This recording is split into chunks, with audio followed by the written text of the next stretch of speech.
నర్సెస్కి paramedical సర్వీసెస్కి చేయదలుచుకోలేదు. దీంట్లో అందరూ involve అవుతున్నారు. సొసైటీ కూడా, ప్రజలంతా కూడా మాకు కోఆపరేట్ చేయాలము.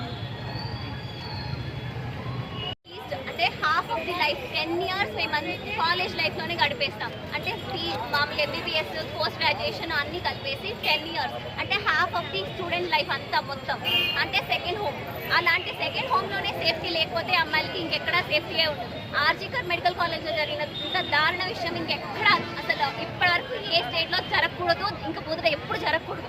అంత దారుణమైన విషయాన్ని అందరూ ఖండిస్తున్నారు. ఇక్కడ ప్రైవేట్ ప్రాక్టీషనర్స్, గవర్నమెంట్ హాస్పిటల్స్, ప్రతి ఒక్క డాక్టర్ దీన్ని అసలు షాక్ లాగా తీసుకున్నారు. మొత్తం ఆల్ ఓవర్ ఇండియా వైడ్ దీన్ని ఖండిస్తూ మేమందరం ఈరోజు ఎమర్జెన్సీస్, క్యాజువాలిటీస్ కాకుండా మిగిలినవన్నీ క్లోజ్ చేసేస్తున్నాం. దీనికి ప్రజలు ప్లస్ అందరూ ప్రతి ఒక్కరూ సహకరించాలని కోరుకుంటున్నాం.